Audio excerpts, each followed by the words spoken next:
why don't we all come a little closer so that I don't have to project my voice. What about our past? Take a chair if needed, please. Please come forward.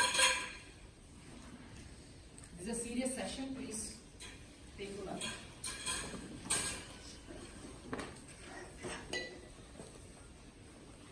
So this session, mostly we will cover material from the Bhagavad Gita, and before we begin, I'll just start with one shloka, one invocation chant on the Bhagavad Gita.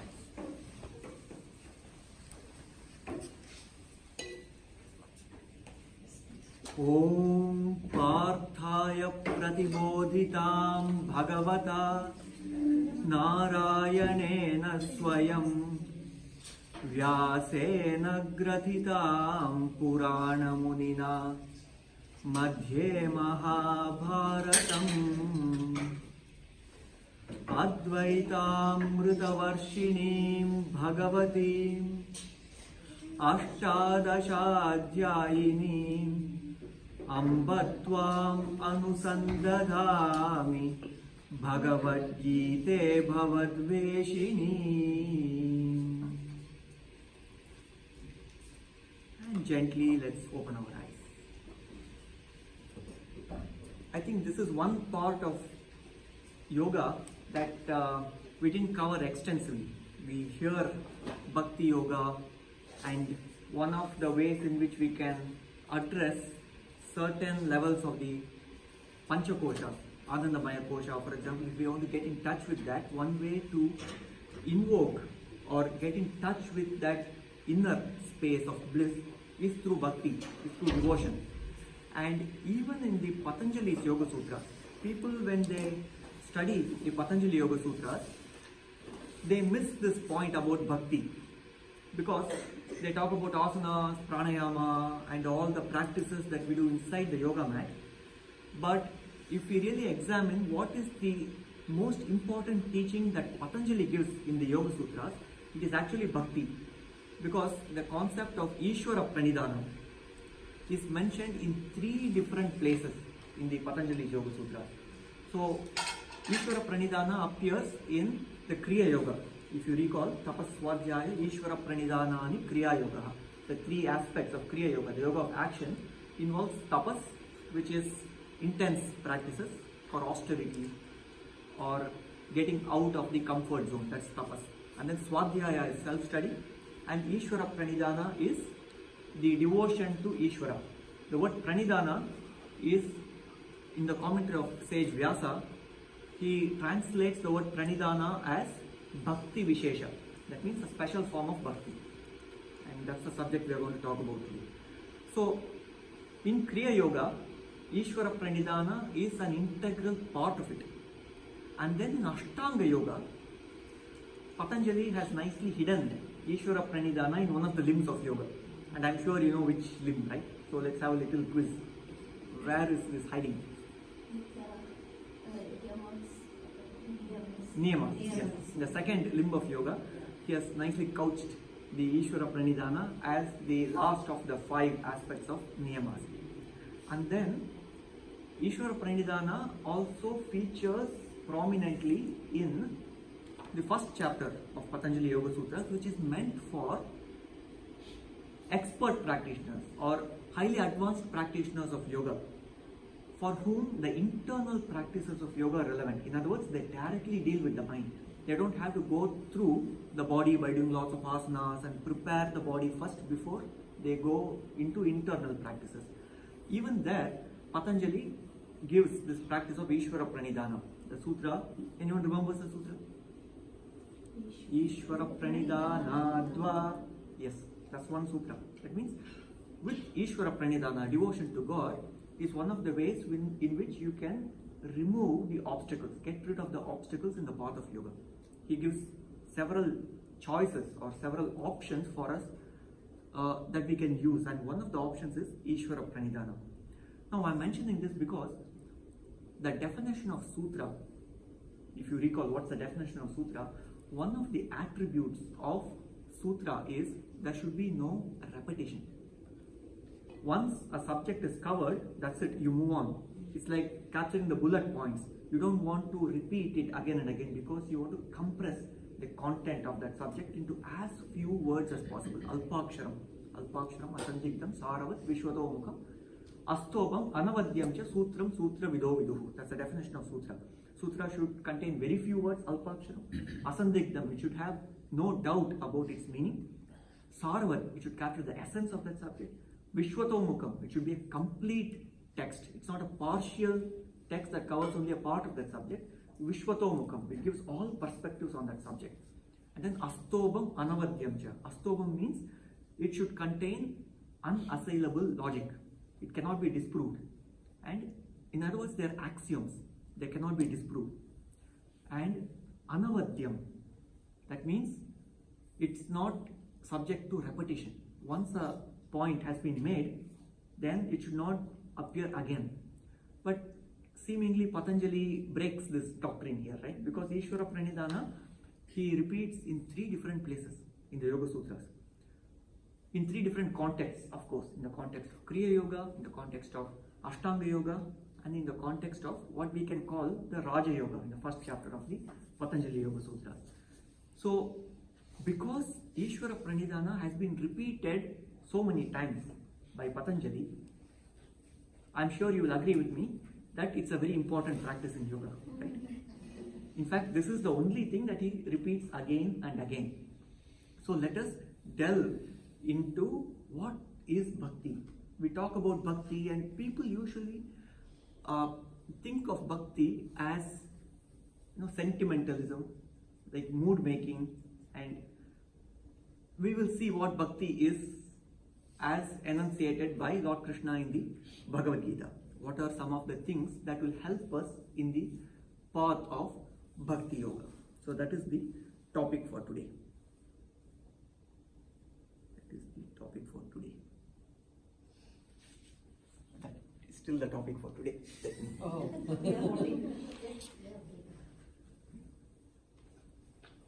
Thought is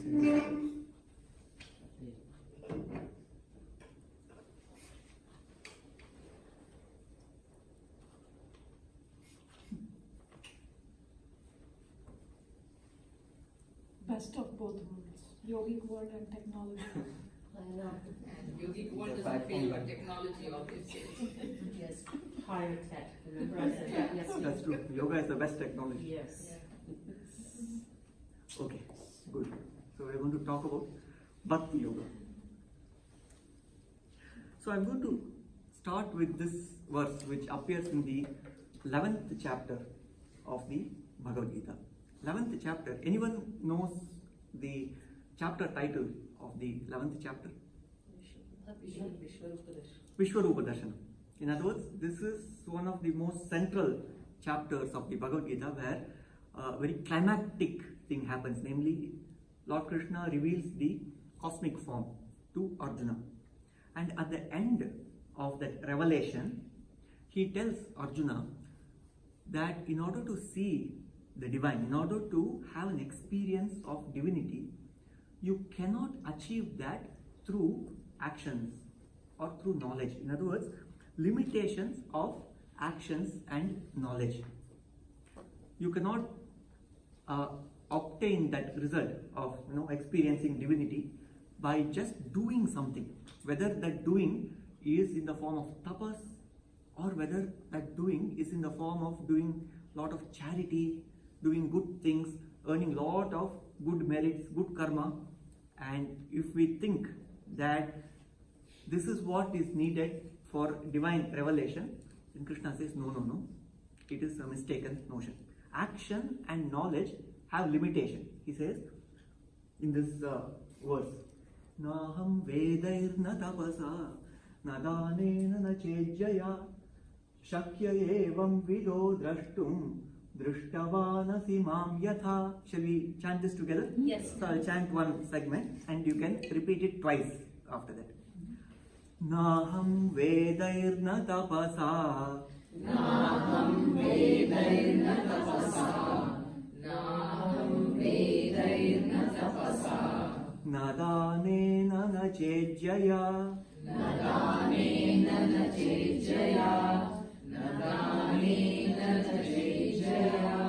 Shakya evam vido drashtum.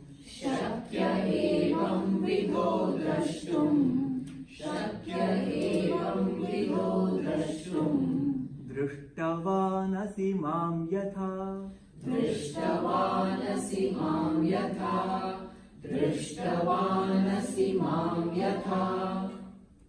So, if you look at the words, Naham Vedairna Tapasa, Veda, to know something, or by tapasa, na danena, not by doing any dana or sharing or charity work. Na cha ijjaya, that means not through yajna, not through yajna. Shakya evam vido drashtum, will you be able to see the cosmic form? Drishtavanasi mamyata, will you be able to see my cosmic form? Is what Lord Krishna says. So actions and knowledge have limitations. So we could think that karma yoga and jnana yoga have limitations. That is one thought that might come to our mind. In other words, is bhakti yoga superior to karma yoga or jnana yoga? So we'll just park this thought and we will revisit this again. So what do you think does provide the revelation? I mean, the answer is obvious, right? That's the topic of today. Bhakti. And that's what Lord Krishna says in the next verse.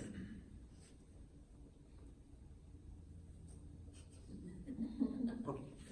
Somebody is going to do something. Yeah. We can Or just, this way. yeah, So I thought technology would came. Press it. that's why it says. Perfect. Technology. So bhakti or devotion is what brings that experience of divinity. In other words, if you want to see with special eyes, the divinity cannot be seen through the eyes, the physical eyes that we have, because our physical eyes are limited. It sees only a small spectrum of the electromagnetic waves. Our ears can hear only a small fraction of this. Our dogs can hear more. Owls can see better than us. So our sensory inputs are only a very tiny slice of what is there in reality. And in order to experience God, we cannot use our physical senses. So if you want to experience it, then it can only happen through bhakti. That's what Lord Krishna says. He says, Bhaktya tvananyaya shakya ahamevam vidorjuna jnatum drashtum cha tattvena praveshtum cha param tapa. So jnatum drashtum cha tattvena. Jnatum, to know. Drashtum, to see. Tattvena, the essence of it. Praveshtum cha param tapa. To enter that space of divinity, it can happen only through bhakti. Now, this can actually be used in practice. This happens in... I think it There is. is also he's trying to fix that. Oh. So if you look at scientists, for example, or great artists who have achieved superior levels of excellence, great excellence in their work, in science or art or in anything, or even sports, you will agree with me, right, that they have a love on that topic. In other words, only if there's a passion that is driving them into their endeavor, that they are able to reach higher and higher levels of excellence. A scientist, when they want to seek more, in other words, if they ask the universe, please reveal yourself to me, reveal the secrets of the universe to me, then if there is passion behind that, then the universe reveals itself. So same thing here, bhakti allows us that revelation of divinity. So it is not by just knowing stuff, reading stuff, choking our intellect with more and more stuff, but it is through the process of bhakti. And this is what makes bhakti yoga very special, because bhakti, you don't need to do any effort, and bhakti is a very enjoyable process, right? It's not like tapas, where you have to do a lot of effort and you have to go outside the comfort zone and you have to do some big yajna. No, it is very simple. It's an enjoyable process. In other words, when someone is filled with devotion, it feels good. It doesn't feel like tapas at all. Right? It feels very good. And this simple process of being in bhakti allows us to experience divinity. So this is the specialty of bhakti yoga. Yeah, but you just made the assumption that bhakti is easy for everybody and there is no need to put an effort. For me, of all the things, bhakti is the most difficult. For me, 40 years I've been trying to do it, but so for me that would be a real tapas to do that. So it is not easy for everybody, that's what I'm saying. Anyone would like to address that? Let's brainstorm this topic. It's a very important aspect that you bring up, it's right? not that it doesn't come naturally, and I have to work hard on it. And even if I work hard, I know that it's just working hard without putting anything. But I think In fact, in the later slides, we will address this. But let's just have a little. Just surrender and just let it happen. Just be free flow and open up. no, I That's surrender to everything. that's where the but, ego comes in, right? The So surrender. mind is depend on No, I different can phase. surrender my ego, but to what? And it should come naturally. See, Yeah. when you say bhakti should come naturally, it should come naturally. If you're trying to, No, if you open up, so and it's then either there or not there. It is something that's there. I can understand that part because So it is. What I'm saying is, it does not come easy to everybody. It is a tapas for somebody. It is something mysterious to some people. Like it's me. like open up. I think that is somewhere that maybe a question is there. if you be receptive, let What the is nature work on you. I think it No, happens. it is all. Everything is receptive. Nothing is happening. But you just make an effort to be open up or be receptive. So for 40 years, an effort has been made. So I'm saying. Anybody else? There shouldn't be any effort for bhakti of all three, yogas. Karma yoga, you need to put in some effort, and jnana So that's yoga, what you I'm need saying. But it's this. not Bhakti, happening. you just If it's let go and let it go. If it's Yeah. missing, then what do you do? Because we try to intellectualize. Mm. That's Just chill. It's total But like, surrender. it No, but doesn't I'm not come even on thinking its of own. bhakti. No, like what if there is a- Let go of the intellect, it comes. Yeah. Just surrender. Actually, I don't think the bhakti can be consciously practiced. It's Right. all Karma happening. yoga, jnana yoga, and Raj yoga, we have to make effort to practice. Bhakti just surrender and just happens. Yeah, it just happens. It's a very I like I like the way Anil was driving Tesla, and we all it drives itself actually. Tesla does, and he has that Tesla, and it was so difficult for example, my son Chetan was finding it very difficult to let go Yeah, the because control. the Tesla drives, but he was able to let go and let the. It was very hard, especially when we are in a ramp, right? We were. He was like, how do I let go of this? Because it's such a narrow thing and the car is doing it. Yeah. But we are trying to hold it because we think we can control it. But just letting go is the way to learn Tesla driving. And that is when it struck me that we are finding this to be very difficult because we have this constant thing in our head that we are supposed to do something there. No, I have no such thing that I am controlling everything, or I am not. you don't believe in that. No, it's not that I don't believe in the God or I am controlling everything. I have to be in control. I just don't have the bhakti. I the first thing when everybody feels miserable, like, oh God, the first thing I do is, okay, let me try to fix this myself. So let's. It's not when you do it, right? So You the are question already is, if you practicing. don't have it, then do you practice it? Do you get it sometime, or You just quiet or your is mind. it okay to live life without that? And So it's a very good point. Bhakti cannot be forced. Yes, please, Bhakti, land on my heart. It doesn't happen like No, that. quiet your mind. You Something allow will come inside. Bhakti to fill the heart. We allow that to happen. How do we allow that to happen? In other words, we are going to see in a few slides that the true purpose of doing all these tapas, dana, yajna is to invoke Bhakti. And Bhakti will lead us to the divine. Jnana is not an end in itself. It will take us to Bhakti. We are going to see a few slokas from the 7th chapter of Bhagavad Gita, where Lord Krishna says the goal of a jnani is to reach the place of Bhakti. For example, if you take jnana, jnana means we are knowing about oneself and the universe. The more we know about the universe, we are wonder-struck at the grandeur of it, right? From the smallest to the small, to the largest of the large. When you look at the immensity, the grandeur of the universe, it invokes a sense of wonder. That wonder is the segue to Bhakti. You become so inspired by, wow, this is something beyond my little mind. then bhakti automatically comes. So jnana leads to bhakti. Likewise, the practices that we do in Hatha Yoga, for example, pranayama.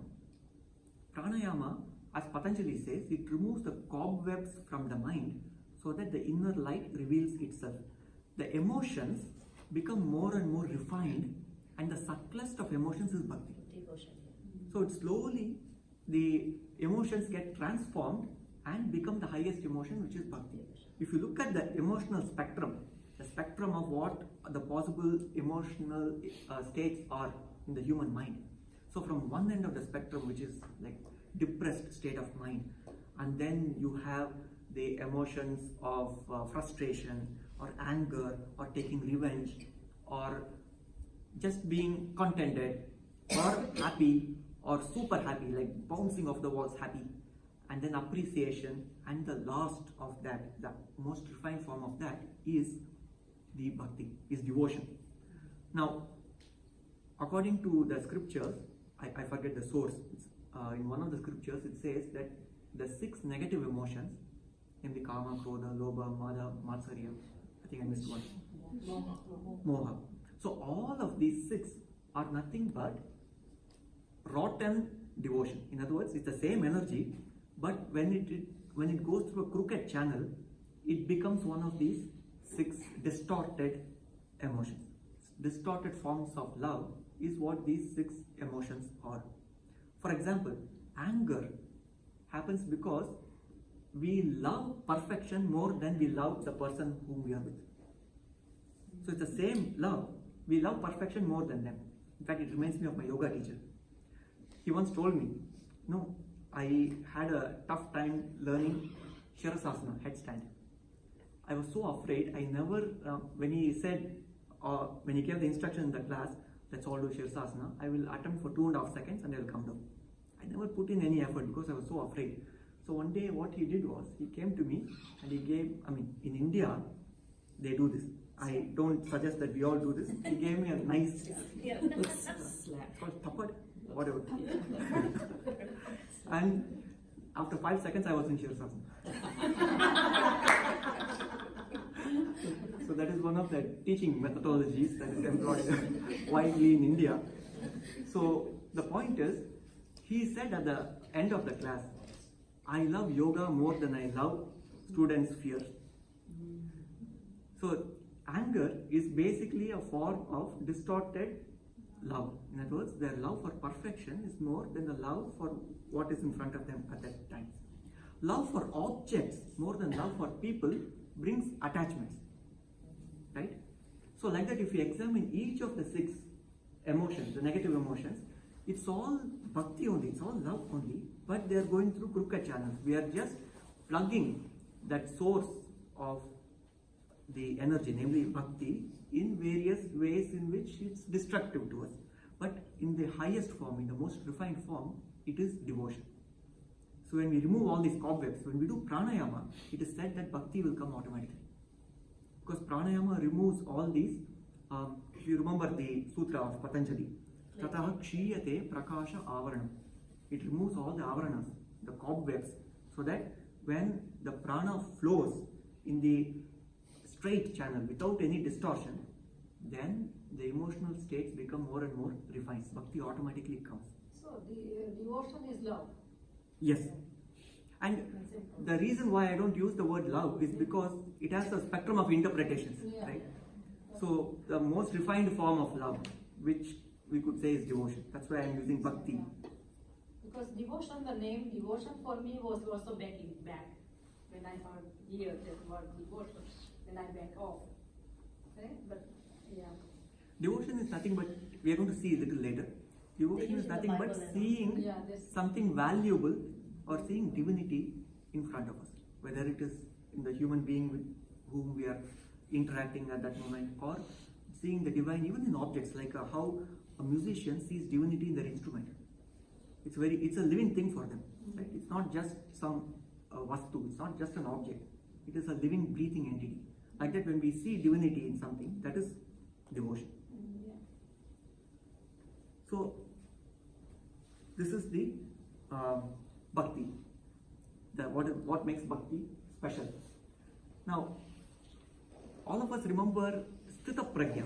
Sthita Pragya means one who is established in a stable mind. In the second chapter of the Bhagavad Gita, we went through some of the sutras where Lord Krishna describes the attributes of a Sthita Pragya. In various chapters, he describes the attributes of various highly evolved beings. For example, in the 6th chapter, there is a section of verses that talk about the attributes of a yogi. And then in the 13th chapter, there is a list of attributes that he talks about jnani. What are the attributes of a jnani? Amanitvam, adambitvam, like that, humility and not showing off and things like that. There are some 40 attributes that are described there. And then in the 16th chapter, he talks about demonic and divine qualities. And then in the 12th chapter is called Bhakti Yoga. The 12th chapter, he talks about the attributes of a bhakta. What are the attributes? How do they behave? How do they respond to the world that is presented to them? Attributes of a bhakta, one who is established in devotion. So this is one of the key verses from that segment.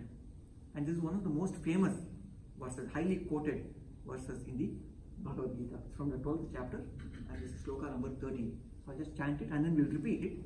We'll also go through the meaning of it. It says, Adveshta sarva bhutanam maitrah karuna evacha nirmamo nirahankaraha samadukha sukhakshami.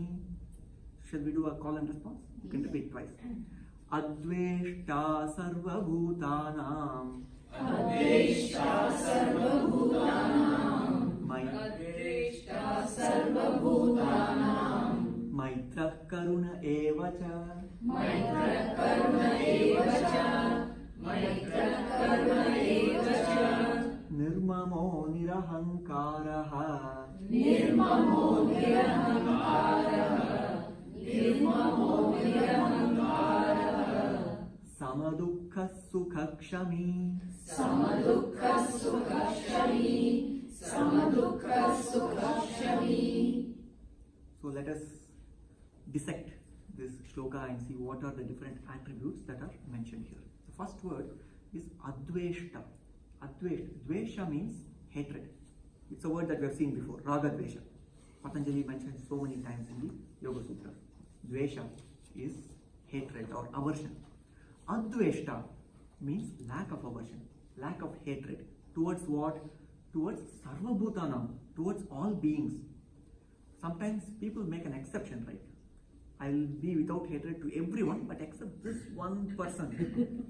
So it's like my teacher used to give the example. You know, when you inflate a tire, you can't say in one place I'm going to puncture a hole, and the whole thing will deflate, right? So there should be no exception, no nothing that goes outside of this rule. Namely, there is no hate, no aversion towards any being, sarva bhutana. Why is this important? Because usually people associate devotion with being devoted to the divine, being devoted to God. Can someone say, I am a great bhakta, I am devoted to God, but I hate this guy, this person? What happens in that situation? Would you like to?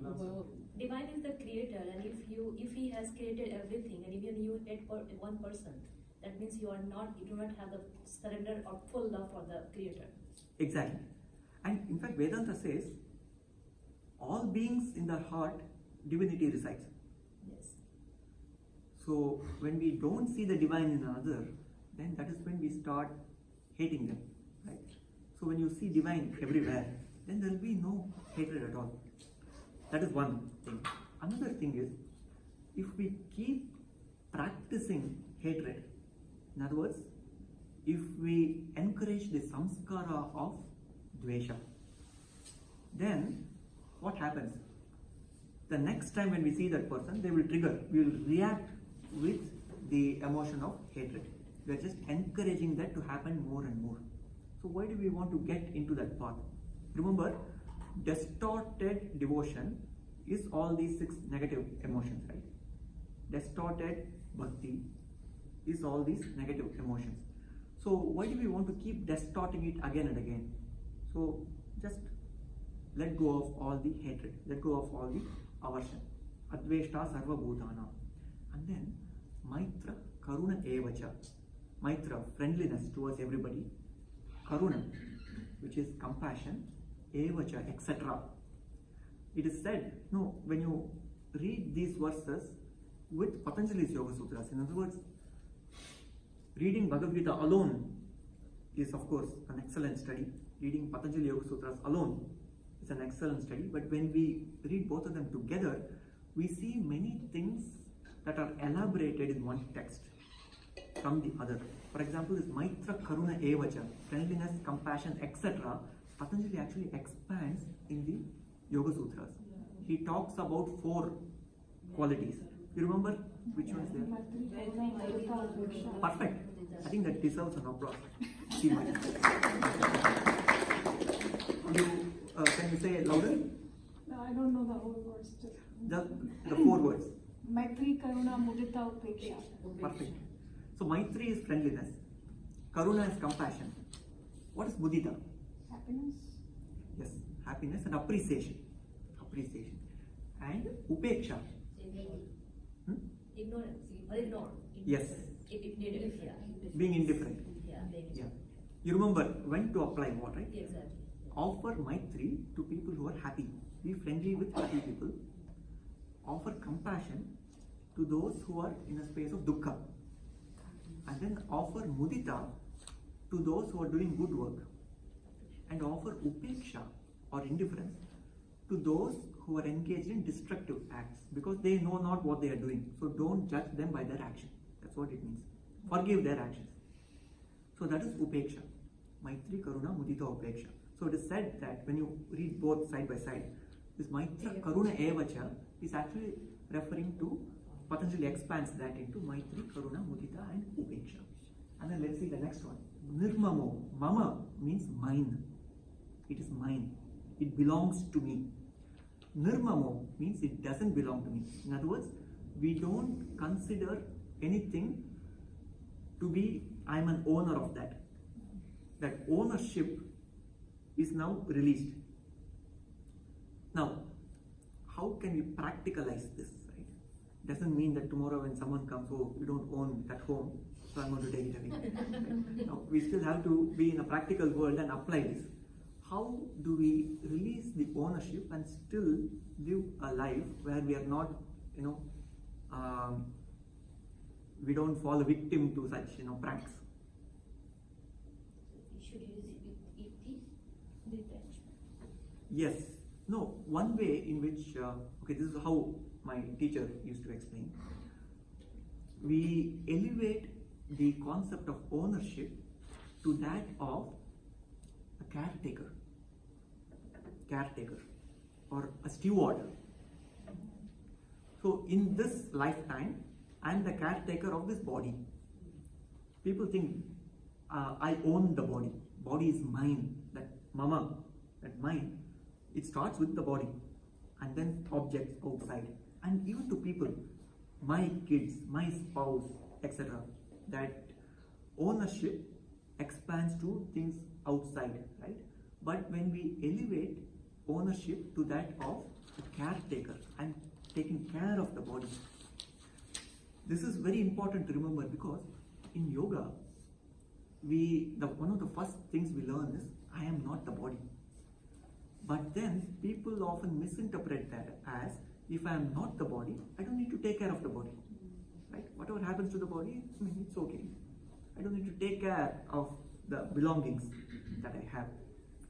Now, here it says, you are a caretaker. Caretaker, that means you are taking good care of this aspect of the Prakriti that is temporarily under your control. So elevate ownership to that of a caretaker, nirmamo. And then nirahankara. Ahankara is usually translated as ego. In other words, the true meaning of ahankara is ahankarta iti ahankara. Karta means doer. I am doing it. I am the cause of this great thing to happen. I am the doer. So that doership is ahankara. There are two words that are usually translated as ego. One of them is ahankara. Another word that you see in Patanjali Yoga Sutras is asmita. Asmita. Asmita is false association of the self with something else. Asmita.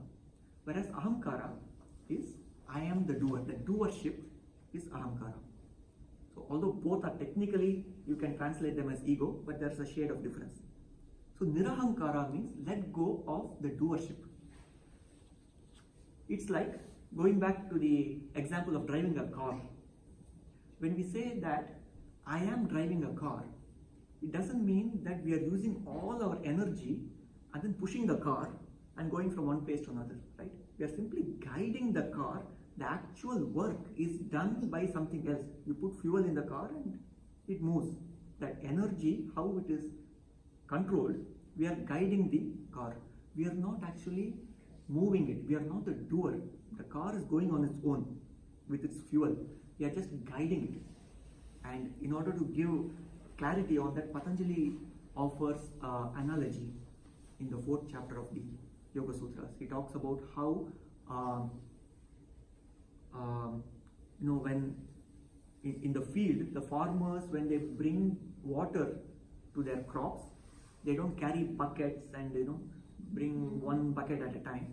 They just create these bunds so that the river, part of that river water, automatically it flows through it.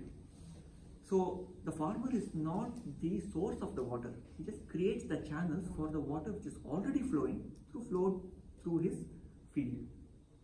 So we are not the doer. We are just channeling the energy that is already flowing. We are just an instrument. So that's what this nirahankara means. I am not the doer. So nirmamo nirahankara samadukha sukha kshami. Samadukha sukha. Being equanimous in the place of sukha or dukkha. And we have seen this in many places, even in Sthita Prajna. Sthita Prajna Lakshanas, we see that. Being equanimous, whether it is a comfortable situation or an uncomfortable situation. And then Shami, which is person who forgives. Forgiving. In other words, when we see someone making a mistake, then we don't judge them based on their mistake. This is another synonym for upeksha. Upeksha means we are indifferent to their mistake. It doesn't mean that we encourage their mistake. It doesn't mean that when a burglar comes home, okay, come, I'm going to forgive you. I'm going to be indifferent to whatever you're going to do here. Please come and take everything. It's not like that at all. We see the burglar as someone who is in a state of avidya. They know not what they are doing. But let me also protect myself. Let me call 911. I'm doing that because I want to protect the home rather than I'm angry or I hate the burglar. You see the difference, right? So Kshami means forgiveness. Forgiveness means we correct the thought that somehow the other is not divine. Correct that. That is forgiveness. But here you see attachment, right? So he's not free from it. Burglar comes and call animal. That means calling out because of attachment. It's because you are a caretaker. Caretaker. You're a caretaker of the home. You're a caretaker of the family. So you're doing the role of a caretaker. It's a lot of things to follow, right? Or the attributes of a bhakta, it's more than just, having a little puja room and daily for 17 minutes you do some chanting. Yes. This is a big practice, being a bhakta. Yeah. And these are not forced practices. This happens automatically. These are attributes of a bhakta. So once we do all our pranayams and once we do all our tapas, when the mind comes to that place where bhakti automatically blossoms in our life, then all these attributes come naturally. So these are the attributes of a bhakta. So caretaker is free from attachment? No, right? Yeah. Ideally, yes. The name? See, like for example, I'm taking care of one thing, so I'm attaching. That's why I'm doing. If I don't want to do it, I don't want. So I'm not a caretaker at that time. So if something is taken away from you, does it diminish your experience? That means if that happens, then there is attachment. You're being a caretaker not because you are fearing that you will lose it. It's because you have positive love for it. Oh. Yeah. So all the virtues we are talking about here, isn't it all the virtues of the divine or all the nature? Exactly. We are just getting inspired and trying to inculcate or assimilate some of the qualities slowly as you are going on the path of devotion or the bhakti. That's perfectly stated. Okay. Yes. In fact, we are going to see in a couple of slides. I think next slide we'll see. The spark of divinity resides in the heart of all beings. That spark is very evident in some people. Saintly people, that spark you can easily see. But for some others, because they're doing things that are opposite to the values of the divine, we don't see that spark very easily. It doesn't mean it's not there. We just have to see clearly. We have to correct our vision. And once we correct our vision, then we will inspire them to be in that space of divinity. Oh, okay. Action inspired from Bhakti.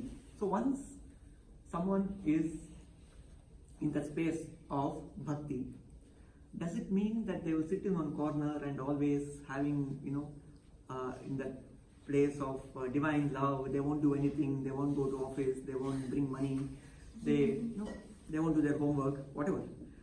So how is the actions of a bhakta, how does it come from? Do they become inactive or do they become tamasic? And Lord Krishna says, no. Bhakti inspires action. Bhakti inspires action. Even if the action is very simple action, they don't have to do something very big, like create an eighth wonder of the world, something grand. Even a simple action of offering a patram, which is a leaf, patram pushpam phalam toyam. It's also a very famous verse from the Bhagavad Gita, right? 9th chapter of the Bhagavad Gita. Let me chant this verse and then we will see what it means. We'll do a call and response. Patram pushpam phalam toyam. Patram pushpam phalam toyam. Patram pushpam phalam toyam. Yo me bhaktya prayachati. Yo me bhaktya prayachati. Yo me bhaktya prayachati. Tadaham bhaktyupahritam. Tadaham bhaktyupahritam. Tadaham bhaktyupahritam. Ashnami prayatatmanaha. Ashnami prayatatmanaha. Ashnami prayatatmanaha.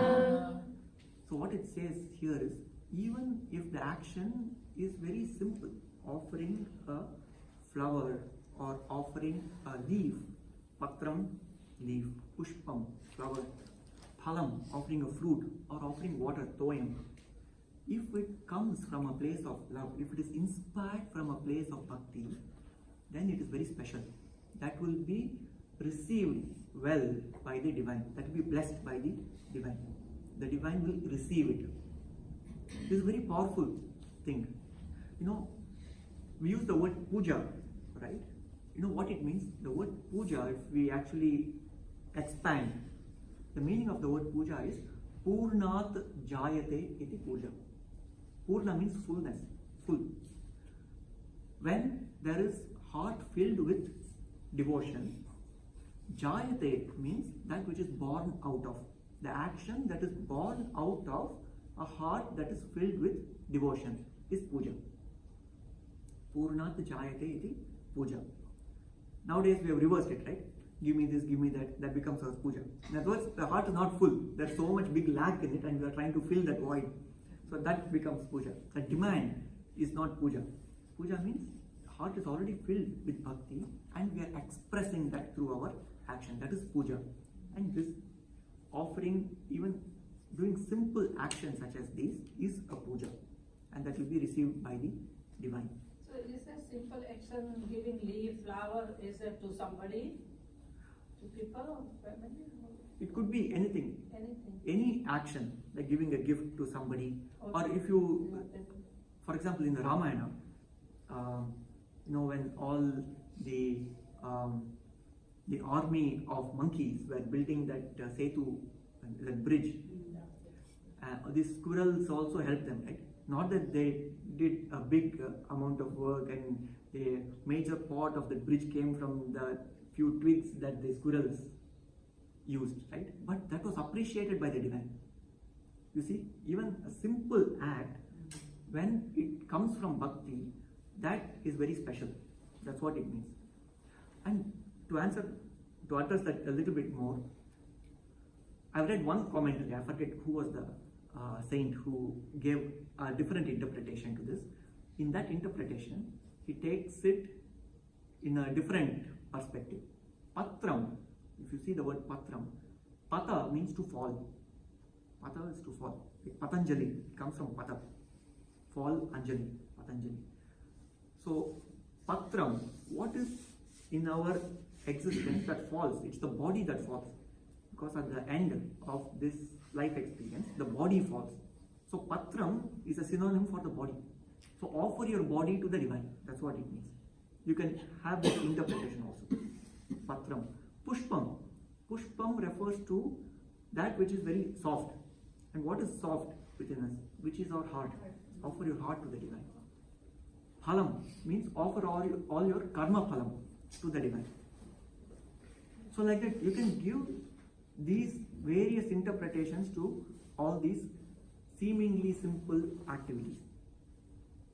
So that is one interpretation that is given in one of the commentaries that I read.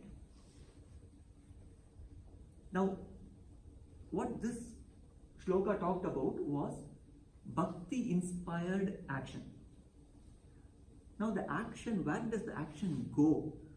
So this was the source of that action. Bhakti was the source of the action. Now how do you channel that action? To whom or to what being, to what entity does it go to? What is the destination of this action? Is what we are going to see in the next shloka. It's the very next shloka in the 9th chapter.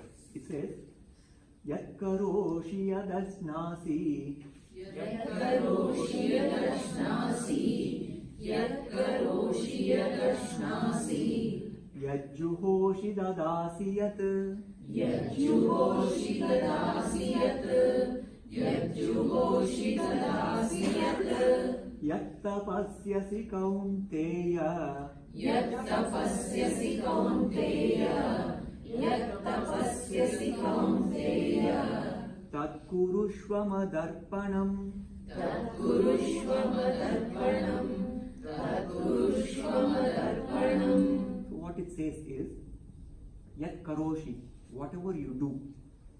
Yat ashnasi, whatever you consume or whatever you eat.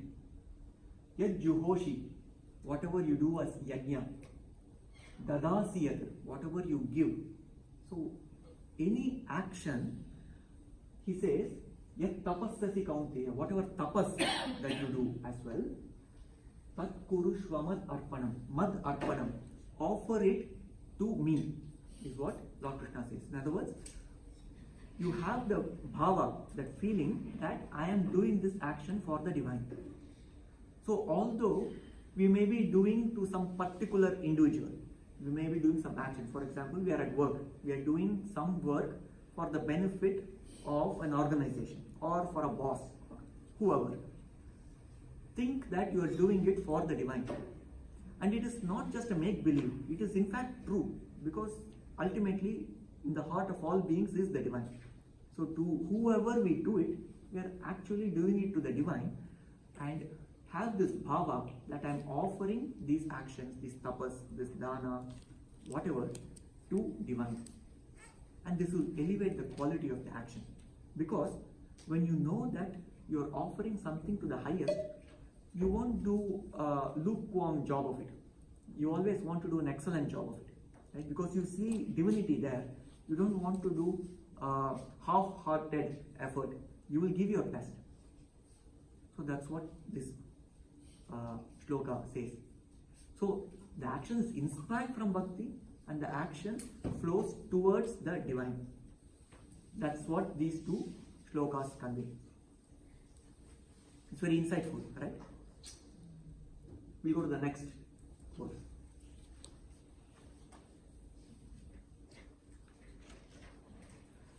So, this is from the 7th chapter of the Bhagavad Gita.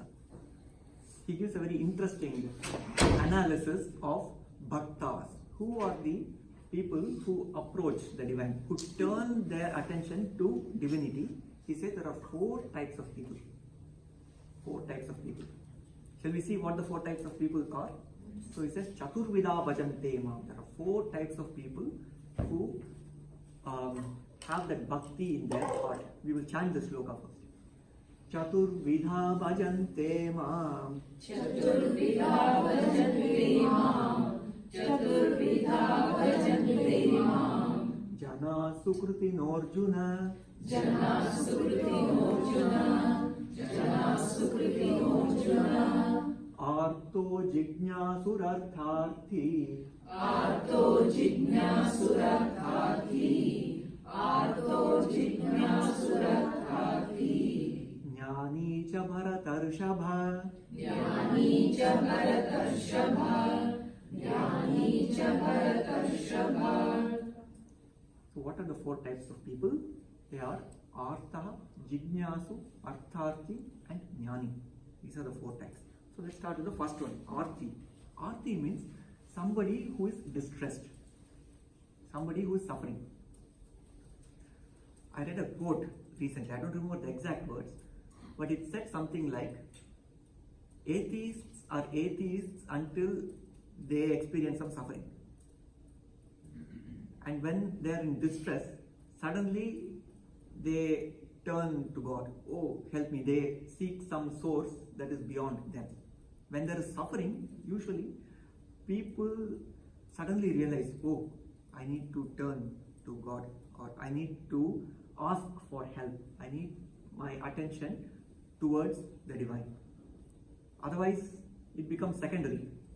It becomes second priority, third priority, 50th priority to attend to the divinity, to be a bhakta. Because our mind gets so engrossed in many trivial, mundane things. So when there is distress, it becomes like a tapas which invokes bhakti. So that is one type of bhaktas. People who are distressed and they turn to the divinity. Artho. And then Jignasu. Jignasu means one who is curious. They have a trillion questions and then they seek answers, and that seeking brings bhakti in them. Like few sessions back, we saw the example of Paul Brunton, right? He had a lot of questions, and it led him to India and seek so many saints and get answers to the most universal questions. So that bhakti, that passion came out of the curiosity, jignasu. And then artharthi. Artharthi means one who is seeking material benefits. Some people turn to God when there's an exam, or when they are desperately seeking to get something, either get some material thing or get some award. Oh God, please bless me with this. So that is the artharthi. Or Lakshmi Puja happens. So seeking something on the material plane. This is artharthi. And then the 4th one is jnani. Jnani is one who is knowledgeable, or one whose light of awareness has been awakened. And jnani becomes a bhakta. Basically that's what this says. Jnani, because of the knowledge of what has been revealed to him or her, they start becoming a bhakta. They become devoted. Now of these 4, which do you think you would like to be, or which do you think is the highest? Which one? The knowledge.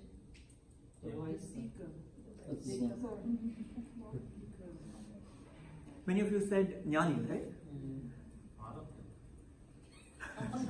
I heard a couple of other options as well.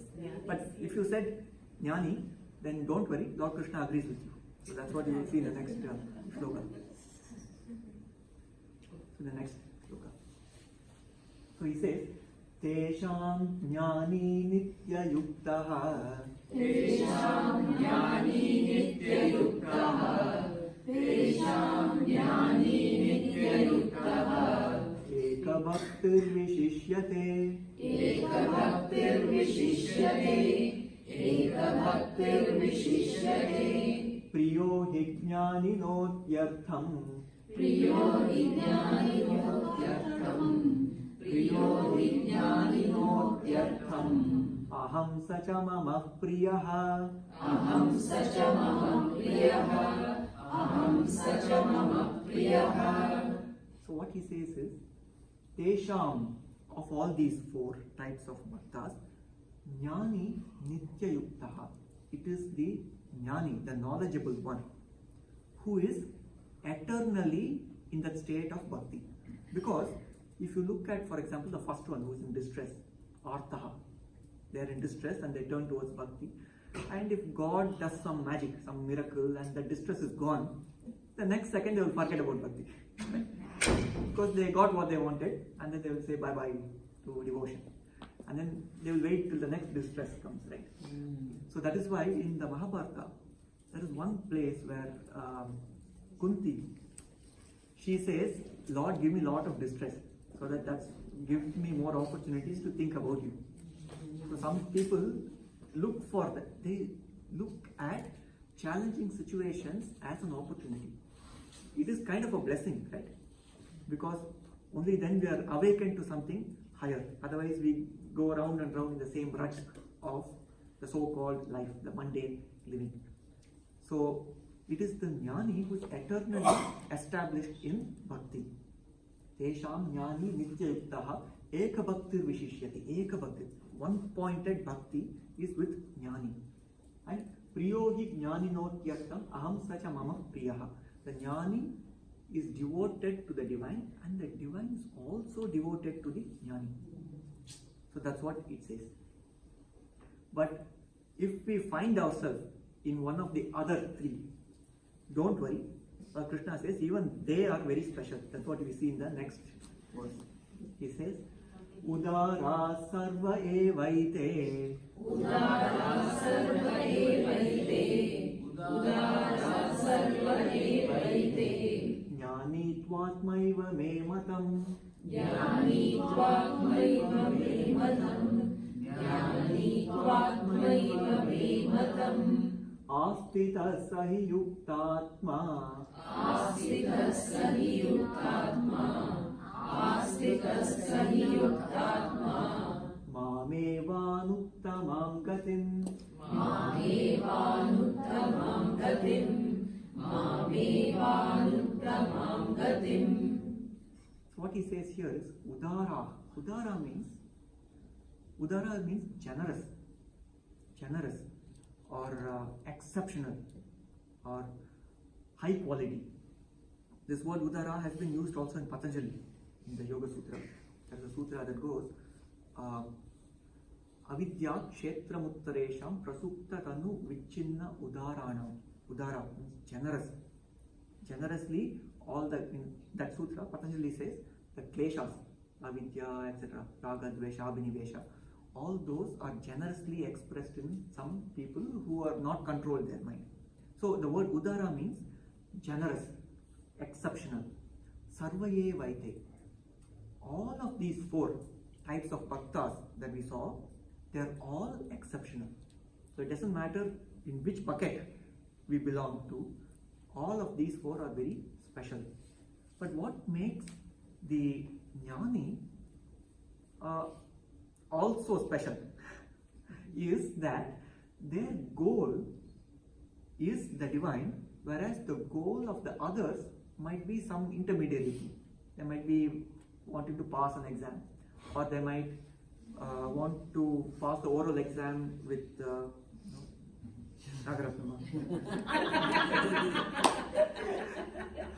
or they might want to get rid of the distress. So that is the goal.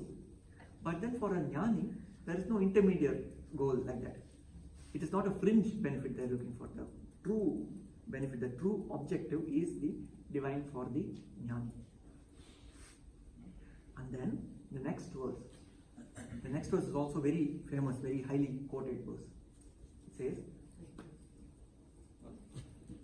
Bahunam janmanam ante. Bahunam janmanam ante. Bahunam janmanam ante. Jnanavan mam prapadyate. Jnanavan mam prapadyate. Jnanavan mam prapadyate. Vasudeva sarvamiti. Vasudeva sarvamiti. Vasudeva sarvamiti. Samahatma sudurlabha. Samahatma sudurlabha. Samahatma sudurlabha.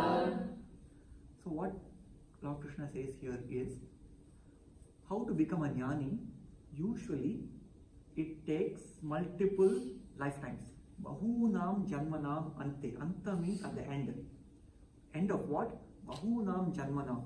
Many lifetimes. At the end of many lifetimes, we discover that whatever we have been doing is like going round and round. Like merry-go-round, right? Going round and round, and we come back to the same place again and again. And it's not even merry, it's just a go-round, right? Going, regurgitating the same thing again and again. But then, after so many lifetimes, the clarity dawns that the only thing that is relevant is the seeking of divinity, or the experience of divinity. That realization dawns after multiple lifetimes. And it is very rare for someone to be in that state, because it's their last lifetime, like Bahunam Janmanam Ante, it's the end. So, to put this in context, in Indian thought, we keep saying that I want this to be my last lifetime, I don't want to be in this chakra of, samsara, being born and dying, being born, birth, rebirth, this cycle, I want to get rid of it. Most people think that it is an escapism.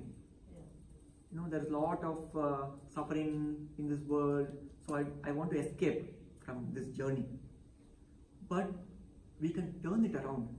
It is not because of escapism, but we can think of the end of this process of birth, rebirth as culminating in jnana, jnani. We become a jnani at the end of this process, this eternal birth, rebirth cycle. So let me come to that place where I don't do unnecessarily regurgitating and going round and round. Let me be a jnani in this birth. That's what it means. You see the difference, right? Yes. So this birth, rebirth gives us an opportunity to move closer and closer to become a jnani. So we can be actually thankful or grateful that we have the opportunity of this lifetime, this vehicle called the body, rather than discarding this body, saying let this be my last birth, no, or escape from it, no. Let me come to the end of this journey by becoming a jnani. So when jnani is, that clarity comes, that jnana comes, then bhakti automatically happens as a result. Vasudeva sarvamiti. That means the divine is everything. Everything else is just taking a detour. If you want to go to a certain place, if we forget our true destination and keep going on all these little detours, then it's just unnecessary trivia we are engaged in our life's activities. It's like, as children, the most important things to us were all our toys, right? But now, they are irrelevant in our lives. So like that, we see anything outside of divinity as being irrelevant. So that clarity, that wisdom dawns when one becomes a jnani. So bahunam janmanam ante jnanavan mam prapadyate vasudeva sarvamiti sa mahatma, such a mahatma, great soul, sudurlabha. Durlabha means very rare to find such a person. So that's what Lord Krishna says here. Go to the next one. So it's hard to find a jnani, is that what you're saying? Yes. So we are not getting. We don't know. But if devotion has not evoked, that means you are not jnani. No Or hope. a more accurate way to state that is, we are all jnanis, we just don't know that we are a jnani. Jnani is in the making. Yes. Vinita, don't feel bad.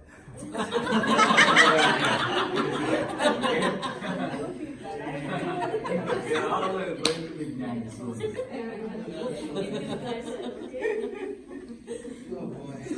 So So talking about Another 10,000 years will be there. Gosh, We have a lot of thank you for the hope, Ashwini. Go round and round and round. No meaning, just go around and Round around. and round.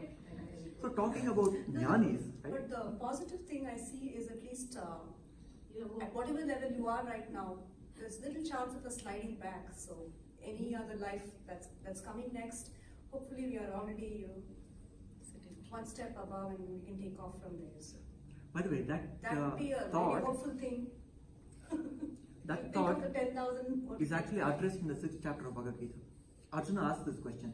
He says, a yogi in the path of reaching the highest, they do a lot of sadhana. 8th chapter. 6th chapter. Towards the end of the 6th chapter, Arjuna asks this question that before the yogi reaches the final destination of self-realization, if they discard their body, in other words, before the end of their lifetime, they were unable to reach the goal, what happens to them? Do they have to start afresh from the next lifetime? And then Lord Krishna says, no, don't worry. They will pick up from where they left off. One of two things will happen. Because they have accrued so much of good karma, or the benefits of that sadhana will manifest in two ways. One is, they will live in a loka that is filled with bliss. That is one path. Another path is, they will be born in a family of yogis. They will be born in a family of yogis, and because they have a head start, they inherit the practices of yoga, so they will start off with where they left in their previous life. I don't want to be presumptuous, but my grandfather was a yogi. Yes, you are a good chance.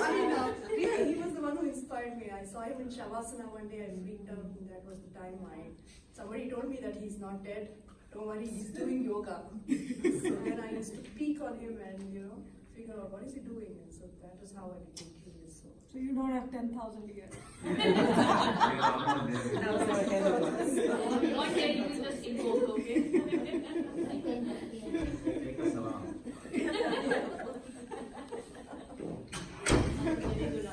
Yeah. So Bahunam Janmanamanti is what we saw in the previous shloka. So at the end of so many birth, rebirth cycles, that clarity dawns. Now, how can we boost this thought? How can we become jnanis in a fast track, right? First class ticket or fast track, get there quicker. For that, Lord Krishna gives us some clues to become more sattvic in knowledge. In other words, to reach the higher and higher states of knowledge. Sattvic jnana is mentioned in this sloka from the 18th chapter of the Bhagavad Gita. It says, Sarvabhuteshu enaikam. Sarvabhuteshu enaikam. Sarvabhuteshu enaikam. Bhavamavyayam ikshate. Bhavamavyayam ikshate. Bhavamavyayam ikshate. Avibhaktam vibhakteshu. Avibhaktam vibhakteshu. Avibhaktam vibhakteshu. Tajnanam viddhi sattvikam. Tajnanam viddhi sattvikam. Tajnanam viddhi sattvikam. That knowledge is sattvic when the knowledge tries to integrate the seemingly different aspects into one coherent entity. So Sarvabhuteshu ena ekam. Sarvabhuteshu, of all disparate or seemingly different or diverse beings, you see the single essence that is common to all. Sarvabhuteshu ena ekam. You see the one thread that connects all the seemingly different things. The seeking to see the unity of all this is the highest knowledge. That knowledge unites is the highest knowledge. And what is it that unites? What is it that is common across all beings? That common thing is the divinity that resides in the heart of all beings, right? That's the common thread. It's not the body that is common. Across species, the bodies look very different. and their thoughts are different, their opinions are different, and the skills are different, the strength in the body is different, the intellect is different, but the one common thing is the spark of divinity. So when you see unity, seeing all things are that just that expression of that one divinity, that is sattvic knowledge. So sattvic knowledge tries to unite, and rajasic knowledge tries to separate things. That sloka I haven't put here, but rajasic knowledge is that knowledge which tries to divide things. For example, if you consider lawyers or attorneys, depending on which side they are arguing for, they will put forth very logical points and convince you, right? They don't have any affiliation. If you hire a lawyer, they will argue your side very nicely. So if you put forth points that say that there is conflict, you and I are different. So if the seeds of hatred or division or conflict is sown, that knowledge is rajasic knowledge. And what is tamasic knowledge? Tamasic knowledge is you totally forget the center, which is the divinity, and put your focus on something which is in the periphery, and you think that is all to it. For example, I am my body. The thought that I am my body is a tamasic knowledge. Because body is just the circumference, the periphery. Deep in the center is the spark of divinity. So when we look at something in the periphery and expand or extrapolate it to think that is everything, that is tamasic knowledge. Yattu kritsnavat ekasmin, that one thing, yattu kritsnavat ekasmin, karye sattama haitukam, atatvar tavadalpam cha, tattama samudahritam, atatvar avat alpam cha, alpa means mundane or trivial, the pursuit of trivial knowledge. What did Britney Spears eat yesterday? People are so enamored about celebrity and so like trivia. This type of knowledge is tamasic knowledge. I mean, no disrespect to anybody, just giving that as an example. So this is sattvic knowledge, trying to find the union or the unity across all beings. And what is that uniting thread is what we will see in the next shloka. This is also, this is the end. Sorry, I thought I had one more. But if you have time, we will look at it. Actually, we have still 20 more minutes, right? Yeah. I knew that I might finish a little ahead of time. So as a backup, I have 3 more or 4 more slides. Shall we look at it? Or? Yes. Since you insist, we will go to the next. I'm sure everyone knows this shloka, right? Yes. So the topic of bhakti is over. That's all I wanted to cover. Now we will look at some other interesting aspects in Bhagavad Gita. This shloka everyone is familiar. This is the first shloka of the Bhagavad Gita. Shall we all chant this together? Yes.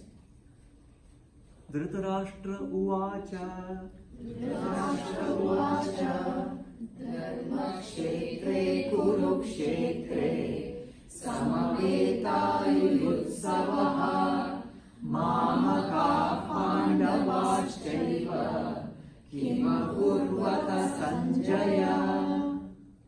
So, before we look at dissecting this verse and trying to understand something more than the literal meaning of it, I'm sure you know the literal meaning. It's just Dhritarashtra asking Sanjaya, dude, tell me what's happening in the battlefield. What are the two armies? What did they do? That's the literal meaning of it. I mean, approximately the literal meaning. Before we examine this verse in a little more detail, let us step back and ask, Arjuna received this knowledge of Bhagavad Gita. Why was Arjuna chosen to be the recipient of this knowledge? Why not anybody else? For example, why not one of the other Pandavas? Or why not Duryodhana? If Lord Krishna could convince Duryodhana and give a big dose of Bhagavad Gita, perhaps his wrong thought would have been corrected and the whole war would have been unnecessary, right? So why was Arjuna chosen to be the recipient of the Bhagavad Gita? Would you like to brainstorm any thoughts? Maybe he had reached that point of being a jnani. It was receptive to it. It was almost there. Yeah? It was almost there in his mind. Every day you can relate to that. Mm. vulnerable guy. That's why.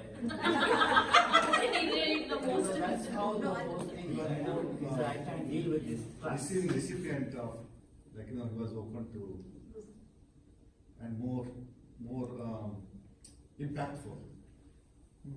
But the greatest impact would have been Duryodhana, right? If Yeah. Krishna gave the knowledge to Duryodhana, and the He unnecessary tried destruction would have multiple been. times, But the right? amount It's is Duryodhana. True. Tried. He tried, he didn't receive it. Yes. Yes. So let us examine this question. In fact, I saw this Holy Gita book of Swami Chinmayananda, right? In one of the talks, he begins with this topic. So whatever I'm going to say is borrowed from Swami Chinmayananda's talk. He begins with this question: why is Arjuna the recipient of Bhagavad Gita? Why not the other Pandavas? Or why not Duryodhana or somebody else, or Shakuni, whoever? So, and even Arjuna, if you take, he didn't give the knowledge, Lord Krishna didn't give the knowledge when they were, hanging around as friends before the war, right? I mean, Krishna was there sitting with all the truckload of knowledge, so much of wisdom is all there, and he didn't deliver that knowledge to Arjuna at any other prior moment before the war.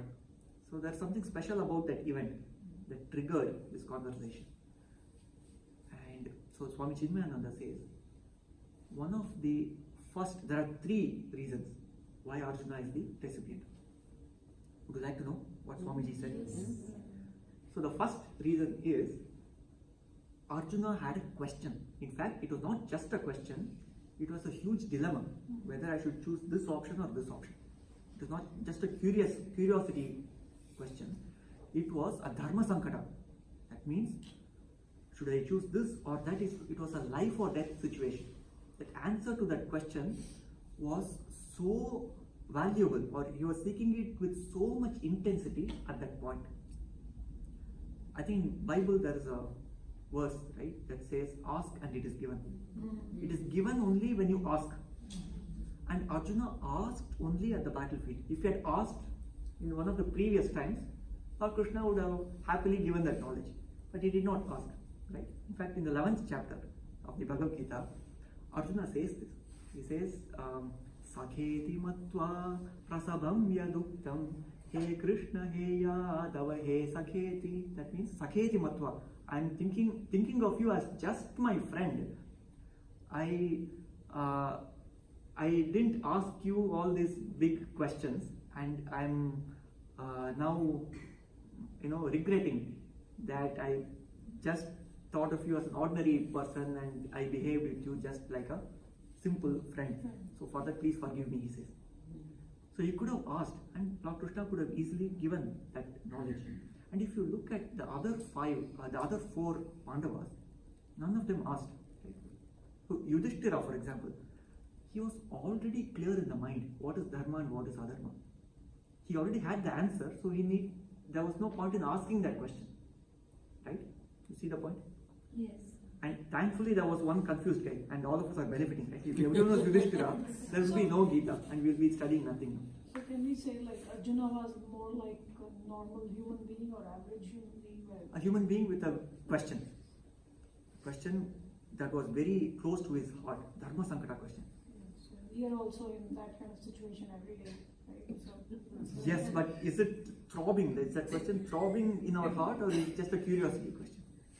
A question like, okay, what did, like a mundane question. So already have Bhagavad Gita. Which one? I said already we have Bhagavad Gita teaching now. So that's why Yudhishthira didn't get that knowledge. He already had the answer. What about Bhima? Bhima didn't care about dharma, adharma. He just wanted to fight. Right? He was waiting for the opportunity to go run and start the war. So he didn't care about which is dharma, which is adharma. His goal was very clear. What about this point? Even the Arjuna's goal was clear, right? Till he was standing in the battlefield, he was also. Till he went to the center of the two armies and he saw both sides, and he saw that he argues in the first chapter, I see divinity in both sides. Those are my uncles, and grandchildren and grandnephews, nephews, like that he lists the whole, on both sides. So I don't want to kill anyone. You could say I'm seeing divinity in them, non-violence, we could argue all that. So that's why the whole Gita is there in the first place, to give clarity on this subject. So Nakula Sahadeva, why was it not given to them? Because they were so devoted to Yudhishthira that whatever Yudhishthira tells them, whether it's dharma or adharma, they don't care. Or rather, they had the faith that whatever Yudhishthira says is dharma. Even if it goes against their thought, they will simply do it, just because Yudhishthira told them to do it. So that amount of bhakti was there for Yudhishthira, so they didn't need the Gita.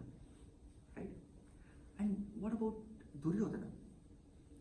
And as several rightly pointed out, Krishna did try, and he approached Duryodhana. And Duryodhana, interestingly, in one of their conversations with Krishna, he says, I know what is dharma and adharma. In other words, he didn't require Bhagavad Gita. He could see what is dharma, he could see what is adharma. But, he says, I cannot make myself do dharmic actions, and I cannot prevent myself from doing adharmic actions. So I'm not going to listen to you. I'll just go with the flow. That's it. Bye-bye. That's what he says. And that's a very famous shloka. Anyone knows that shloka? Yes. Would you like to chat? Janami dharmam nachame pravritti janami nachame vritti. But how do you say janami adharmam? Janamya dharmam. Janamya dharmam nachame vritti. Kenapi devena hridastitena. Kenapi devena hridastitena. Yatha niyuktosmi tatha karomi. So janami dharmam nachame pravritti. I know what is dharma, but nachame pravritti. I cannot make myself do it.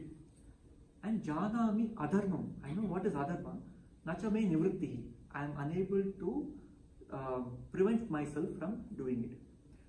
Kenapi devena hridastitena. This is very interesting. It is as if there is some being that is sitting in my heart and orchestrating and driving me towards adharma. Kenapi devena. Some deva is sitting in my heart. Hridastitena. Yatha niyuktosmi tatha karomi. Whatever that being tells me, I'll just do it. Because otherwise, so much of effort for me to follow dharma. Like all of us know that eating junk food is bad. We do it anyways. Right? So he was at the beginning of the 10,000 years. Yeah. Actually, Arjuna also says that, right? Adakena prayuktoyam. Yes. In fact, the same thing in the 3rd chapter. Arjuna asks this, Atakena prayuktoyam papam charati purushaha anichannapi varshneya baladivani yojitaha. So, Atakena prayuktoyam. Who is the one who directs people to do things that they don't want to do? Right? And then, in response to that, Krishna gives some clarity, some insight. Kamesha krodesha rajoguna samudbhava. It's because of kama and krodha. Because of desire. Desire, we have to use it, a sense of lack. And krodha, anger, is what drives people to do things that they know is wrong, but they do it anyway. So that's why Bhagavad Gita was not given to Duryodhana, because he didn't care. He had the question, but it was a curiosity question. He didn't have a throbbing desire to find out and live that knowledge of dharma. Bhagavad Gita was anyway useless for him. So that's why it was given to Arjuna, because he asked that question with lot of importance, that it came from his heart. So that is one aspect. And then the second aspect, which we already saw, Lord Krishna gave Bhagavad Gita to Arjuna because he knew that Arjuna will use that knowledge, apply that knowledge. And the third aspect is, when Arjuna asked that question, fortunately for him, there was someone who could answer his question. Krishna was right there. So when 3 of these are there, then the Bhagavad Gita flows. They say it's Manushatvam, Paurushatvam, Mumukshutvam. Brahma Sutra. Wow. Manushatvam, Human. Paurushatvam, Mumukshutvam. So you should have basic goodness, you should have the courage to follow through, and you should have the Mumukshutvam. the Mumukshutvam desire. is desire for liberation or desire for moksha. Yeah, like you said, the life and death situation. And the analogies like that of I have to go to the bathroom, like that is the analogy even given in the Vedanta, that the desire has to be such that without going there I cannot live without it. I have to, it's just simply not possible for me to hold anymore. That's the kind of desire they say. It's a pretty interesting thing, because if it is a hunger, yeah, I can wait. But if it is something I have to go, I have to go. It cannot be held anymore. That's the kind of desire is mumukshutvam. Yeah, that's a very nice. It ties exactly with the three things that Swami Chimananda.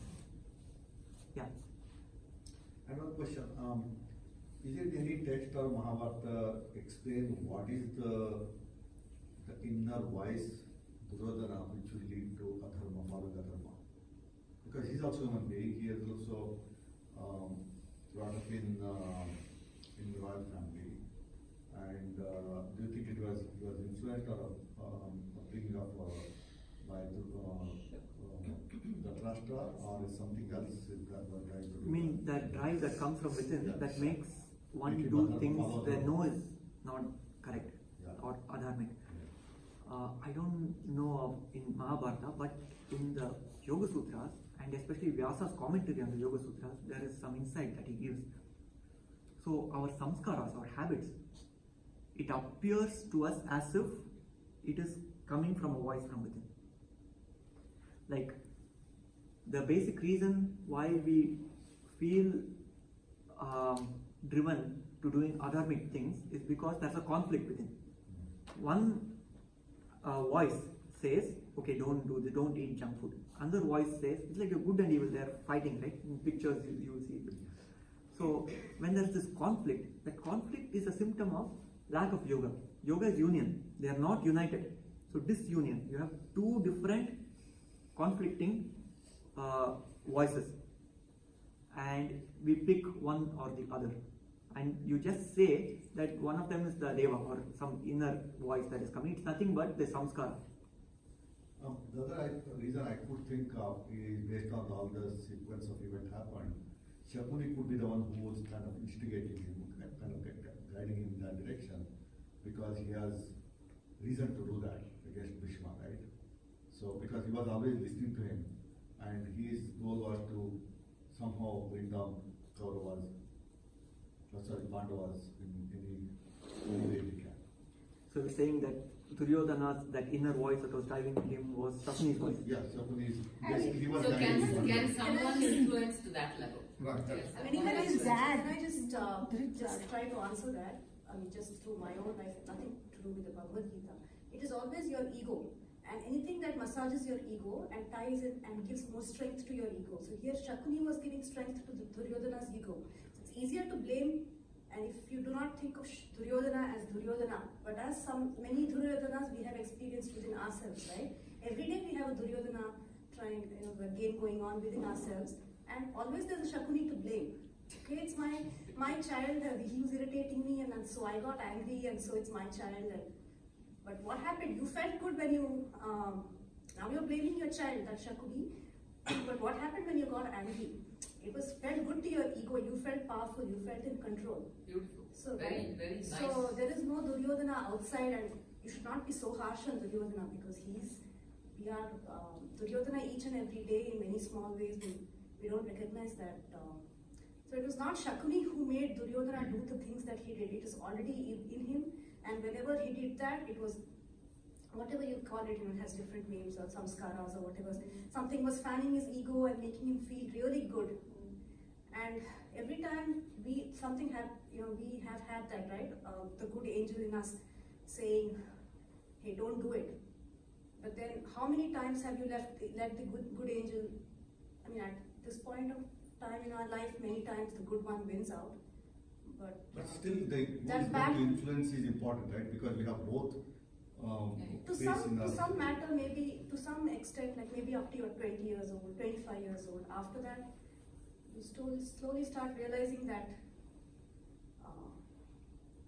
So even in Bhagavad Gita, so towards the end of the Gita, Lord Krishna says, okay, this is the wisdom that I have given to you. Make your own choice. Yatha ichchasi tatha kuru. Yatechchasi tatha kuru. Whatever you decide from this point on, I have given you the tools to think for yourself. Krishna doesn't say do it. It's not like Shakuni that's trying to manipulate somebody else's mind. Krishna just gives the toolbox, and with the toolbox you craft your own decision. That full freedom he gives Arjuna, and Arjuna makes his decision. It's a self-inspired decision with this new knowledge that he has acquired. So he was not pushed to do something. It was that action came from freedom. It was not an action that came from bondage or force. It was a free action. I mean, I like the way in the Mahabharata they have these really evil characters, and we should, in my opinion, pay more attention to what is happening in their minds. Because all the time we talk about the good Pandavas, but the good is very good and doesn't really. Okay, what is good about Nakula and Sahadeva? I don't even know who they are, right? So they just Or they're not show all- influencing me in any way. Okay. But Duryodhana, he's a really bad one, and you see all the play going on in his mind. And if you apply all those things to your own mind, then no, I'm not saying he's good or he's somebody to be worshipped, but we have to pay more attention to the so-called evil ones. In fact, there's a They whole have- chapter in the They Bhagavad have Gita more that's to dedicated teach to you this. than the good ones. Which is the chapter? 16th, Daivasura Sampat Vibhaga Yoga. Yeah. So both the demonic and the divine qualities are listed, and it is, as you rightly pointed out, it is good. It's like a doctor trying to examine the pathological conditions so that we can address it when it shows up. So how to address when a negative emotion strikes, or when a thought of anger or lack or any one of these show up, identifying that as a demonic quality and how to overcome that, all that is given as well. Yeah. So there is a good show, I don't know if anybody has watched it, it's I think 33 episodes or something, called Dharm Kshetra. So Dharm Kshetra is like very dissecting what happened in Kurukshetra and why and how and everything. So they are dissecting what has happened. So the way the whole plot is, like Kurukshetra is done, everybody has gone to the heaven or wherever, and everybody coming to the court of Chitragupta. And all their actions are being evaluated, dissected, and analyzed. Who did what the intention behind and everything. So I would recommend everybody to just watch that. Yes. And lots of learning. What is it? Lots of learning. Dharma Dharma Kshetra, Kshetra, yeah. it's on Netflix, I think 33 episodes. I watched 2 times all of it, and it was mind blowing. Like we are And you can see the analyzing- Napusa, what they were good in, like what they were talked about it, how they planned, what their contributions in the going to the plot of it. Yeah, it's like one Very of the nice. questions is that Yudhishthira, you are supposed to know Dharma and Adharma. What happened Exactly. to you in Even that his court? whole character is being dissected. Yeah. They are like inviting one character at a time, and the whole episode goes for that person only, and you will know the whole spectrum of that person's personality and intention, their karmas, what their contribution was to bring that thing to the plot of the project. Very nice, very nice. So just It reminds me of one of the wisdom that we see in the Patanjali Yoga Sutras. He says, we accrue the karma not just for the actions that we done, the but intention behind. Krita, Karita, Anumodita. There are 3 things. Krita means if we do it, then we receive the karma phala. Karita, if we ask someone else to do it, thinking that they will get their karma, I will escape. We still get the karma. Krita, Karita, asking someone else to do it. And then Anumodita. Anumodita means if someone else is doing some, say, adharmic act, if we are witnessing it and if we don't do anything about it, we allow that to happen, then also we accrue that karma. That was Karan's Colonel's all the karma was there. He was just there. He didn't do much contribution, but he just let it happen. He just supported in that action of the other one. But he got the similar. One question. So you are asking question, right? So why it happened only in Kurukshetra? There is every question to be answered in the correct time and situation. So that was a time and situation where Arjuna can understand the things. Yes, that's why before the war, Lord Krishna didn't give the Bhagavad Gita to Arjuna, he would not have bothered. Yeah. At that time, that question was not throbbing in his heart. I have, I think, just 2 more slides. But before we go to the next one, let's examine this a little bit more. The first statement that you see, the first pada, Dharma Kshetre Kurukshetre, right? It has also an interesting interpretation. And this interpretation was given by one of the great queens of India when she was learning Bhagavad Gita. Her name was Ahalya Bai Holkar. So she was a big devotee of Lord Krishna and she studied the Bhagavad Gita and she offered amazing insights. And one of the insights, there's a story behind this. So the scholar was teaching the Bhagavad Gita to Ahalya Bai Holkar. And he just read out the very first sentence of the Bhagavad Gita, Dharma Kshetre Kurukshetre. And then Ahalya Bai Holkar said, wow, this is amazing. And then the Pandit was scratching his head. What is so profound about this? Right? Anyone knows the story? So Ahalya Bai Holkar, she explained what is so special about that sentence. She said, no, in Sanskrit, if you rearrange the words in a sentence, you don't lose the meaning. Right? In Sanskrit, because of all the vibhaktis and all this, the same words, it doesn't matter which is the subject, which is the object, it remains the same wherever they are in that sentence. So she turned this around and says, Kshetre Kshetre Dharma Kuru. Kshetre Kshetre Dharma Kuru. That means wherever you find yourself in, whichever kshetra, whichever field you are in, do dharma. Kshetre Kshetre Dharma Kuru. Interesting, right? Meaning doesn't change. In Sanskrit, the meaning should not change. But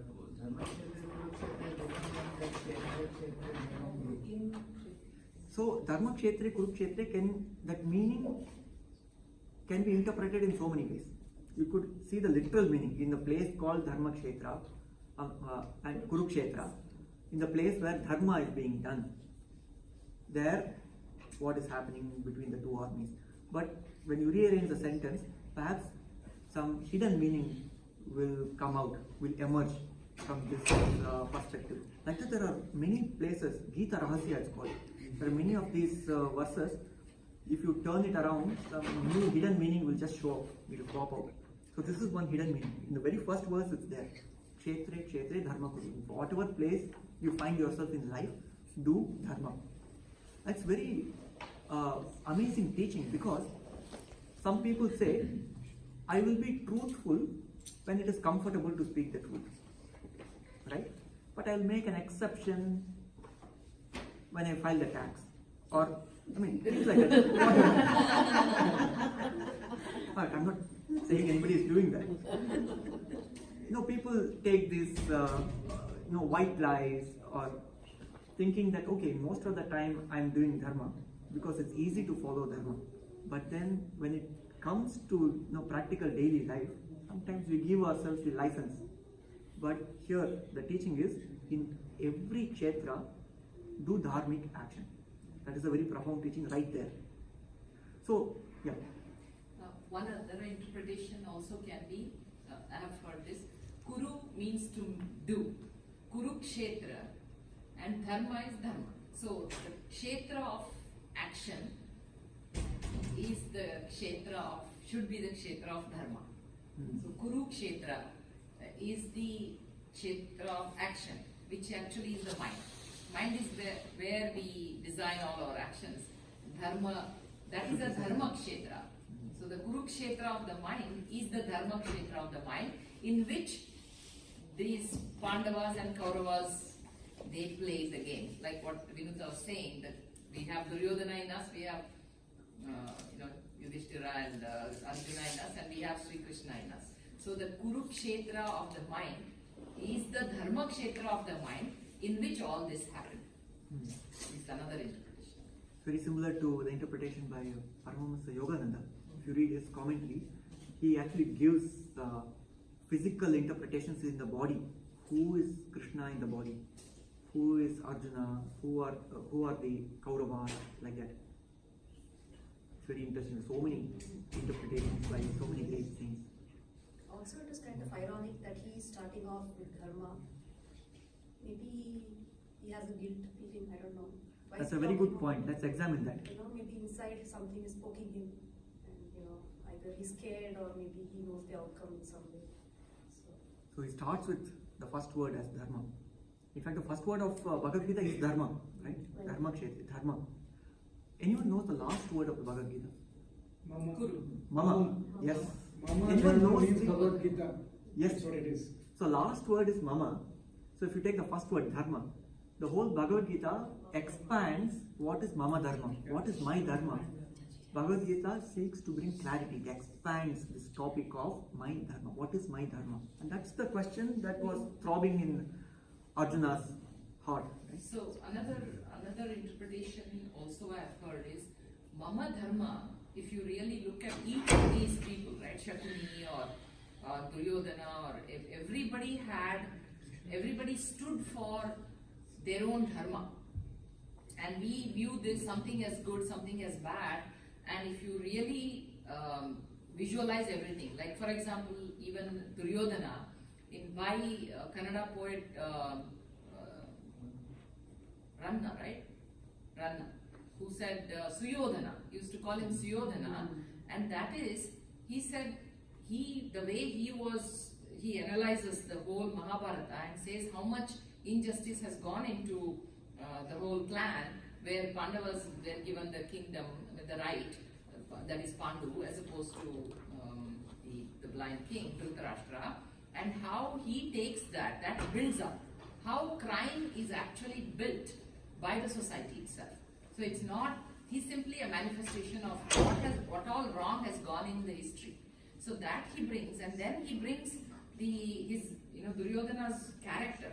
At the end, when Krishna says, okay, now everybody is dead and you are anyway alone left, why don't you do sandhi now? Why don't you make truce and you will still live? We'll let you go because you are our kith and kin, so we'll let you go. Now at least make the truce. And he says, I'm not going to make the truce now. When all my brothers and all my friend Karna, my grandparents are all dead, you want me to live for kingdom? I'm not living for kingdom. I have never strived for kingdom. It is all about the rights. I fought for my right. I never fought for my kingdom. So now also I don't want kingdom. But so it is that chala. He says it is I have to establish my rightful place here, and that is why I'm fighting. At that point also he doesn't give up. So everybody's dharma is different from everybody else. So this is not a war of good versus evil according to some interpretations, that each one of us or each one of our faculties of mind or faculty in the universe stands for something and it has its own place. So mama dharma is that. Like for example, you talked about we are good at all these points, but when we are failing, that's for example. If I feel okay, this is how I want to be, and as long as I'm aware of where I'm doing what I'm doing, and I'm saying this is the stand I'm going to take, then it is not good or bad. It's just the lack of awareness that is good or bad. But as long as I'm aware and I'm taking a stand, be it following my leader, who is probably Yudhishthira, and this for Nakula and Sahadeva, whether they do good or bad, I don't care. I've surrendered to this leadership and I'm going to follow that. And same thing with Duryodhana also, right? And for that matter, in case of Ramayana, Vibhishana decides to leave, whereas Kumbhakarna decides to follow Ravana. But Kumbhakarna was a very great person.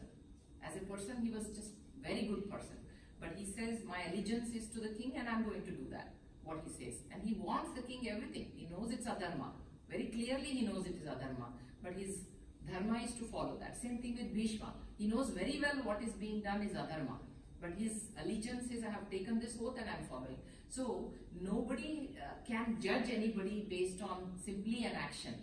But the intention behind that and what they stand for and what they have stood for, that is what it is. Life is all about. Is what I think one of the big internal conflict that we talk about. In other words, it's a conflict between different dharmas rather than dharma versus adharma. So I have just 3 more slides, so we're going to go quickly through the remainder of that. So the next slide is basically the last verse of the Bhagavad Gita. As you see, the last word is actually Mama. This is a very famous verse. It says, Yatra Yogeshwara Krishna, Yatra Partho Dhanurdara, Tatra Shrihi Vijayaha Bhutihi Dhruva Nitihi Matihi Mama. So wherever there is Yogeshwara Krishna, wherever there is the divinity, and wherever there is Partho Dhanurdaraha, Partha, who is the metaphor for one who is ready to act, with the bow, Dhanurdaraha. Tatra Shrihi Vijayaha Bhuti, there all good things happen. Shrihi, there is abundance, Vijayaha, victory, Bhutihi, Dhruva, Nitihi, Matihi, Mama. There is stability, there is for sure there will be law and order. So that is the message of this one. Matihi Mama, that's what I think, says the author of this verse. Who speaks this verse? Any idea? Sanjay. Yes. Oh, he knows. This is actually spoken by Sanjaya, and it is said that the first question that Dhritarashtra asks, right, the first chapter, the one that we saw before, Dharma Kshetre, Kurukshetre, the answer to that question is this. Sanjaya gives the answer as this one. All the rest is just some details, but this is the main answer. This shloka is actually called the Eka Shloki of Bhagavad Gita. Eka Shloki means this one shloka captures the essence of Bhagavad Gita. Why is this so important? It means here it talks about the integration of the divinity and one who is engaged in action. Divinity by itself is just all knowledge, it's just the wisdom, whereas action and divinity should exist together for good things to happen, right? So the combination of both is what brings all this goodness, the victory, abundance, etc.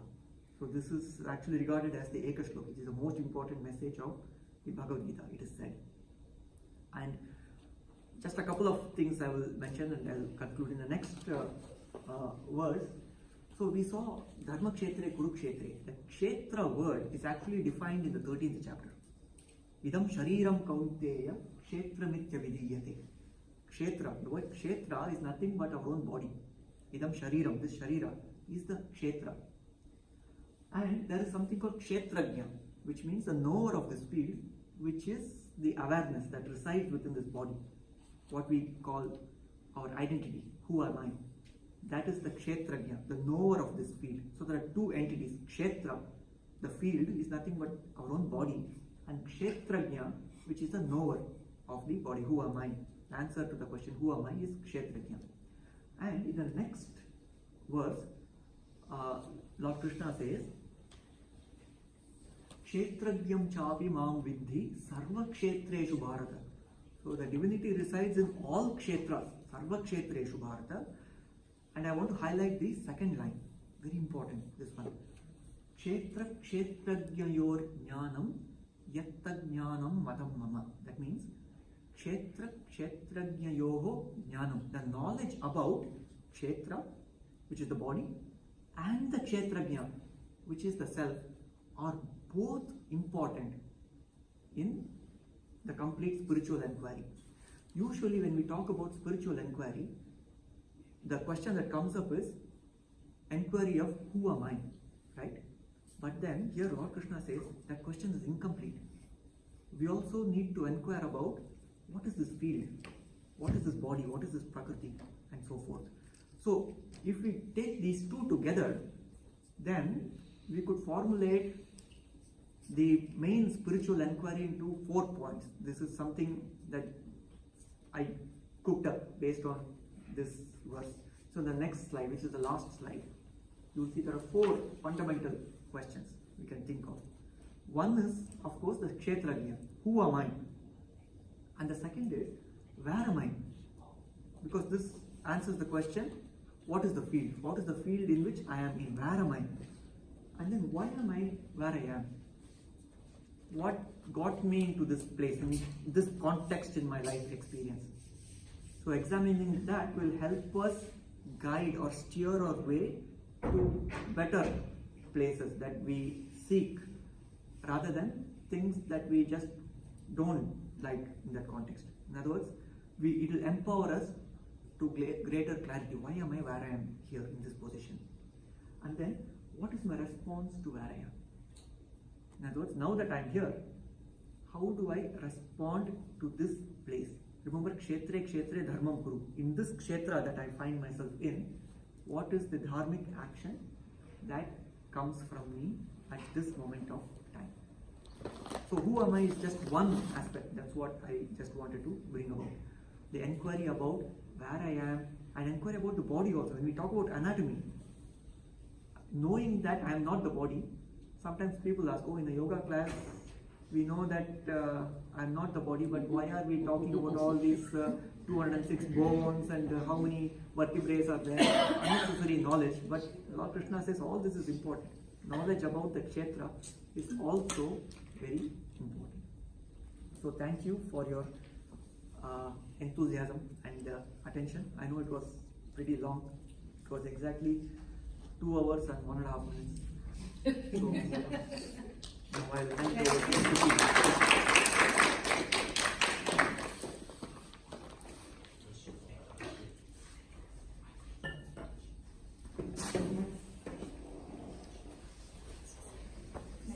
So we'll have a meditation session as the last part.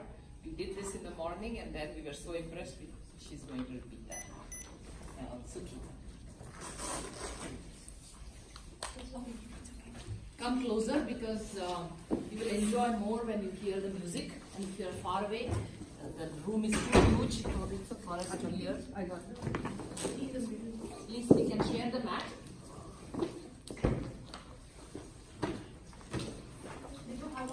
Come closer. Hopefully it will take about 12 to 15 minutes.